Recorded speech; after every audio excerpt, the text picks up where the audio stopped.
दिया हुआ है, ठीक है।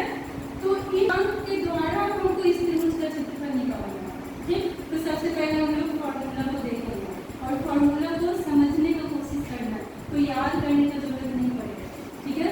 बताएंगे हम लोग, पहले इसको देखो क्या है त्रिभुज, यहाँ पे त्रिभुज क्या है ABC, त्रिभुज ABC का क्षेत्रफल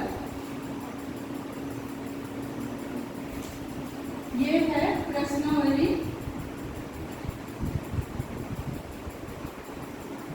7.1 के लिए, सॉरी 7.3 के लिए त्रिभुज का क्षेत्रफल बराबर, यहाँ से हम लोग लेके चलते हैं,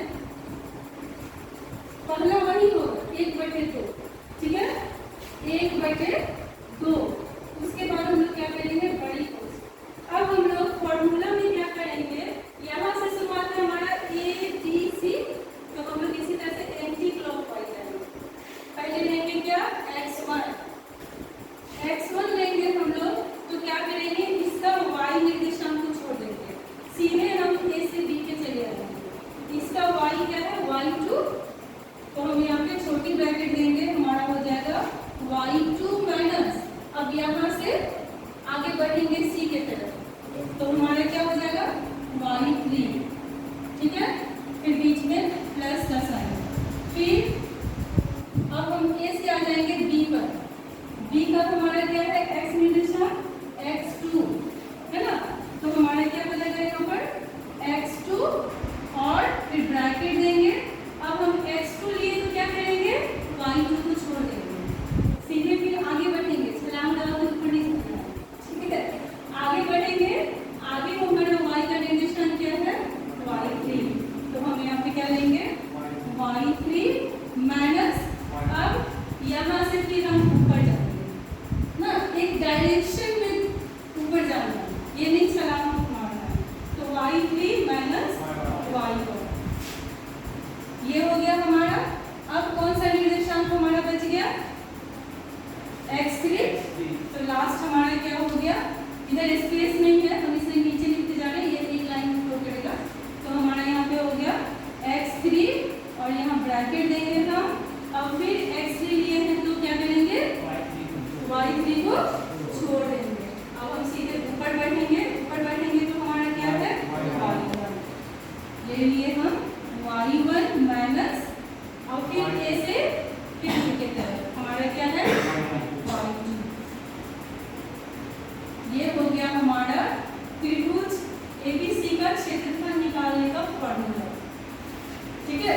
इस आधार पे हम 3 निर्देशांक दिया हुआ होगा ABC करके, तो हम उस त्रिभुज का क्षेत्रफल निकालेंगे। इस चैप्टर में यही है, ठीक है। फॉर्मूला क्लियर है, किसी को समझने में दिक्कत रखने का जरूरत पड़ेगा नहीं, याद रहेगा। अगर फिगर से याद रखोगे ना तो इसको रटने की जरूरत नहीं पड़ेगा ना, कंसेप्ट क्लियर करने के लिए। आप मान लो आपको याद नहीं आ रहा होगा, तो आप रफ में क्या करो त्रिभुज बना दो, पॉइंट दे दो आप, फिर आप याद करो कि कैसे बन रही है ना। तो x को ही लेना है, x1 x2 x3 को लेना है, और जिसको लेना है उसका y निर्देशांक को छोड़ देना है, ठीक है।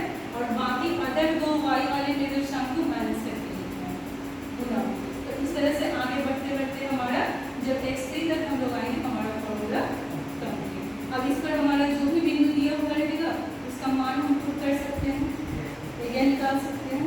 अब हम लोग आएंगे चैप्टर में, इस चैप्टर के लिए यही एक फॉर्मूला है, ठीक है, सिंगल फॉर्मूला त्रिभुज का क्षेत्रफल, है ना। यही पे है कि अगर बिंदु रैखिक हो, कॉलिनियर, हम लोग जानते हैं रैखिक 0 हो जाएगा, है ना। अगर बिंदु रैखिक है तो हम लोग कैसे निकालेंगे, तो वहां पर हम लोग क्या उसमें क्या करता है कि ये 3 जो निर्देशांक दिया हुआ है इसमें किसी एक का वैल्यू नहीं दिया हुआ है, जैसे यहाँ पे अंक होगा ना, नंबर होगा 2 3 मान लो 5 7 है, यहाँ पे x ही रहने देगा और यहाँ y का वैल्यू दे देगा, कहेगा x का वैल्यू निकालेगा, बिंदु में रैखिक है। तो उस स्थिति में क्या होता है हमारा एरिया ऑफ ट्रायंगल जो होता है वो 0 के बराबर, जब रैखिक होगा तो एक रेखा में होगा, त्रिभुज बनेगा नहीं, तो एरिया क्या होगा 0, तो एरिया बराबर क्या हो जाएगा हमारा 0। देन ये फॉर्मूला बराबर 0, और जैसे इसमें मान